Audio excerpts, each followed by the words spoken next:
हर बदल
أعوذ بالله من الشيطان الرجيم بسم الله الرحمن الرحيم أيشركون ما لا يخلق شيئا وهم يخلقون ولا يستطيعون لهم نصرا ولا أنفسهم ينصرون. सूरत अल-आराफ मंगा शुरू करे हो। इस सूरत की बुनियादी तौर बांधे द्रे मसले जिक्र के लिए यौ मसला तसल्ली जनाब रसूलुल्लाह सल्लल्लाहु अलैहि वसल्लम था। द्वेमा मसला इत्तिबा द मंजिलों के द अल्लाह द हुक्म ताबीदारी कई और द्रेमा मसला मसलद तौहीदी जिक्र कोला दे मंगेलू ची आखिर द सूरत के पविद्रे वालो दावो बांधे आयतुन अल्लाह ताला रावरी वल्लज़ी खलक़कुम मिन नफ्स वाहिदा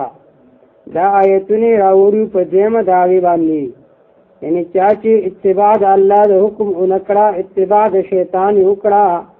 अल्लाह सरे बलसुक शरीक उगरजोल दा मुत्तबिईन द शैतान भी दावी हालत जिक्र को अयुशरिकून मा ला यखलुकु शैअन वहुम युखलकून। पदी आयत की अल्लाह रब्बुल इज्जत रद कई पर शिर्क फिल खालिकियत बांधे मानद आदा चिदा अकीदो साथे चिपिदा को उनके दहर सो यिक यवाजी अल्लाह दे बल सोक न दे। अयुशरिकून मा ला यखलुकु शैअन आया सदार गर्दी अल्लाह सराग मागा मखलूक ला यखलुकु शैअन चीज शे नशी पैदा कोले वहुम युखलकून अल्लाह दी बखला पैदा करेशवी दी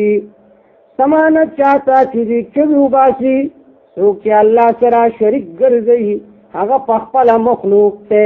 वो मखलूक द खालिक सरा सरंगी शरीक की देशी दी वजह अल्लाह में इब्न क़य्यिम रहमतुल्लाह फरमाई लिल्लाहि हक़्क़ुन ला यकूनु लिग़ैरिही वलिअब्दिही हक़्क़ुन हुमा हक़्क़ानी। इदा अल्लाह ताला जान हक़ से द बंद जान हक़ से द अल्लाह हक़ तो बंदला निश्वर कोले लिल्लाहि हक़्क़ुन ला यकूनु लिग़ैरिही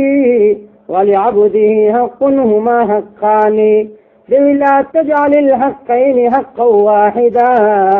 मिन गैरि तबीन वला फुरक़ानी। इदा अल्लाह जुदा हक से न द मखलूक जुदा हक से लिहाजा अल्लाह लरा द अल्लाह हक वर्का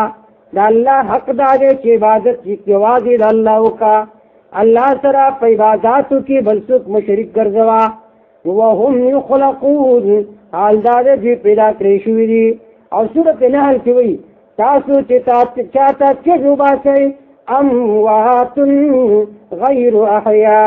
मुड़दी दी जंदी नदी ता ख्याल दादे چې دا پیر دا ملنګ دی به زما خبرې واوري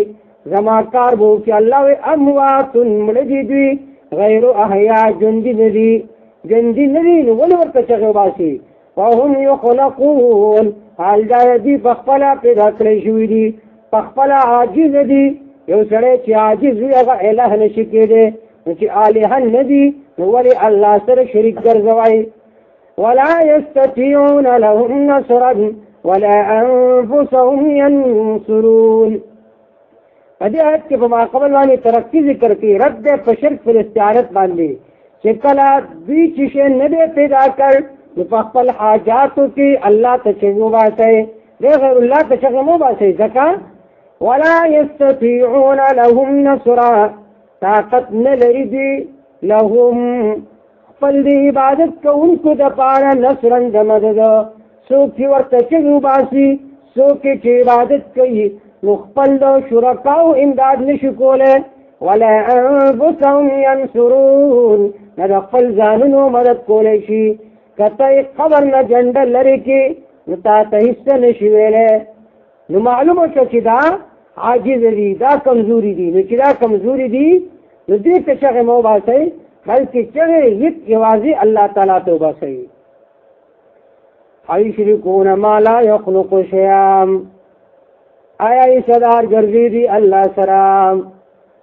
ماغه مخلوق لا یخلق شیئا هیڅ شی نشي پیدا کولی وهم یخلقون